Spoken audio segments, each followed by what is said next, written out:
আসসালামু আলাইকুম রহমতুল্লাহ। প্রিয় দর্শক, চট্টগ্রামে বামপন্থী এবং ছাত্র জনতার হামলার বিষয়ে মুখ খুলেন পিনাকি দাদা। পিনাকি দাদা শিবিরকে ইঙ্গিত করে একটি পোস্ট করেছে। প্রিয় দর্শক, আপনারা দেখেছেন সোশ্যাল মিডিয়ায় গতকালকে যে বামপন্থীদের সঙ্গে ছাত্র জনতার একটা সংঘর্ষ হয়, সেখানে দুজন ব্যক্তি চিহ্নিত, তাদের সরাসরি ভিডিও ক্লিপস আছে, অর্থাৎ ভিডিও ক্লিপস দেখে তাদের বিরুদ্ধে প্রশাসন ব্যবস্থা গ্রহণ করতে পারে। এদের কোনো দলীয় পরিচয় আছে কিনা এখন পর্যন্ত জানা যায় নাই। ইসলামী ছাত্র শিবির করে কিনা এটাও জানা যায় নাই, জামাত শিবির করে কিনা এটাও জানা যায় নাই। অতএব এখানে পিনাকি দাদা যে শিবিরকে নিয়ে যে স্ট্যাটাস দিয়েছে হতাশা প্রকাশ করে, এক্ষেত্রে পিনাকি দাদা আরও সতর্ক হওয়ার জন্য আহ্বান জানাবো। নেক্সটে এই ধরনের পোস্ট করার আগে আরও হাজারবার ভাববেন, কারণ আপনারা যে অবস্থানে এসেছেন এই অবস্থানে আসার পিছনে জামাত শিবিরের কিন্তু অবদান আছে। অর্থাৎ জামাত শিবির আপনাদের মতন পিনাকি, আপনাদের মতন ইলিয়াস, সাইফুর সাগর সহ আরও বাংলাদেশের যত জনপ্রিয় লোক আছে, বিদেশে বলেন আর দেশে বলেন, এদেরকে কিন্তু জামাত শিবির তৈরি করেছে। অতএব আপনাদের মতন লোক তৈরি করতে কিন্তু জামাত ইসলাম যে কোনো সময় সক্ষম। অর্থাৎ জামাত শিবিরের বিরুদ্ধে কথা বলার আগে, হতাশা প্রকাশ করার আগে অবশ্যই চিন্তা ভাবনা করতে হবে, যাতে পরবর্তীকালে আপনাদের ক্ষমা চাইতে না হয়। ঠিক আছে, ইতিমধ্যে কিন্তু সাংবাদিক ইলিয়াস অনেক উল্টোপাল্টা কথা বলার কারণে কিন্তু পরে নেক্সটে তিনি কিন্তু ক্ষমা চেয়েছেন এবং লাস্টে কিন্তু জামাত শিবিরের পক্ষে কথা বলতে বাধ্য হচ্ছেন। অতএব এইসব বিষয়ে আপনারা খুব সতর্ক থাকবেন। প্রিয় দর্শক, এখানে পিনাকি দাদা যে কথাগুলো বলেছে, আমি শিবিরকে ভালোবাসি, এটা কারো অজানা নয়। শিবিরের ভালো কাজ হলে গর্ব করে বলি, প্রশংসাও করি। খুব সুন্দর একটা রিভিউ দিয়েছে পিনাকি দাদা। এর পরবর্তী মন্তব্য কী করছেন, কিন্তু তাই বলে ভাই আপনারা নুরুল আজিম রনি অথবা সিদ্দিকী নাজমুল হবার চেষ্টা করবেন, এটা তো ভাইজান একেবারেই চলবে না। অনেকে বলবেন সে তো এখন শিবিরে নেই, কোনো দায়িত্বও নেই, কিন্তু প্রশ্ন হলো সে কোন পরিচয়ে রাজনীতি করছে? জামাতের হয়ে কোথাও তো কাজ করছে। শিবির বা জামাতে এমন লোকের সংখ্যা হয়তো বেশি নয়, কিন্তু যারা এমন নেক্কারজনক কাজ করেছে তাদের থামাতে না পারলে আপনাদের শত ভালো কাজও চাপা পড়ে যাবে।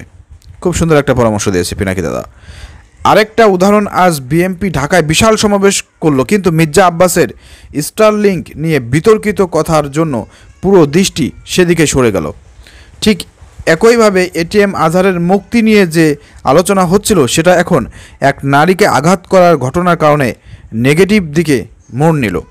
জুলাইয়ের ঠিকাদারি নিয়ে যদি কেউ জুলুম করে তাহলে তার পরিণতি ভালো হবে না। এখানে একটু হুঁশিয়ার দিয়ে পিনাকি দাদা কথা বলেছেন। আচ্ছা, এই ব্যক্তির বিরুদ্ধে দ্রুত আইনানুগ পদক্ষেপ এবং জামাত থেকে বহিষ্কার দাবি জানাচ্ছি। তো জামাত করে কিনা শিবির করে কিনা এই বিষয়ে কিন্তু পিনাকি দাদা এখনও কিন্তু নিশ্চিত না। তো আপনি লাস্টে বলেছেন যে জামাত শিবির থেকে বহিষ্কার দাবি জানাচ্ছে। ঠিক আছে, জামাত শিবির যদি করে থাকে অবশ্যই সাংগঠনিক ব্যবস্থা গ্রহণ করবে।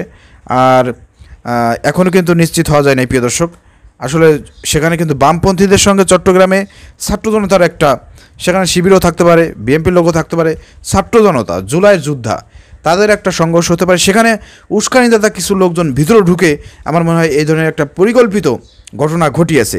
যে ভাইটি লাথি মেরেছে এবং যে পাথর ছুঁড়ে মেরে কপালে রক্ত বের করে দিয়েছে একটি মেয়ের, এরা কিন্তু চিহ্নিত এবং ভিডিও ক্লিপসে কিন্তু স্পষ্ট দেখা যাচ্ছে। অর্থাৎ এদেরকে ভিডিও ফুটেজ দেখে কিন্তু পুলিশ প্রশাসন এদের বিরুদ্ধে ব্যবস্থা গ্রহণ করতে পারে। এ বিষয়ে কিন্তু ইসলামী ছাত্র শিবির এবং জামাত শিবিরের কোনো বাধা নাই। অর্থাৎ এই অপরাধীদেরকে অবশ্যই বিচারের আওতায় আনতে হবে, এ বিষয়ে আমাদের দাবি থাকবে।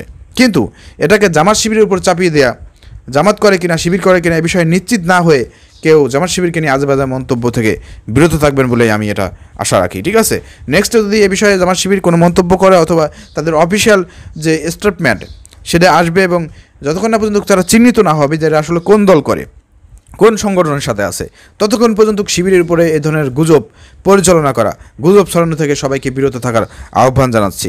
না হলে কিন্তু এর পরিণাম খুব খারাপ হবে। যে যত বড় জনপ্রিয় লোক হন না কেন, জামাত শিবির বাংলাদেশে আপনাদেরকে তৈরি করেছে। অর্থাৎ মাথায় রাখবেন, জামাত শিবির যে আপনাদেরকে জন্ম দিয়েছে, সেই জামাত শিবিরের বিরুদ্ধে কথা বলার আগে 100 বার ভাবতে হবে, চিন্তাভাবনা করে কথা বলতে হবে।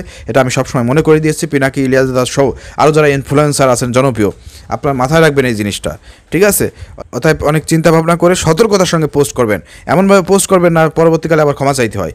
Be careful. ধন্যবাদ। আসসালামু আলাইকুম রহমতুল্লাহ।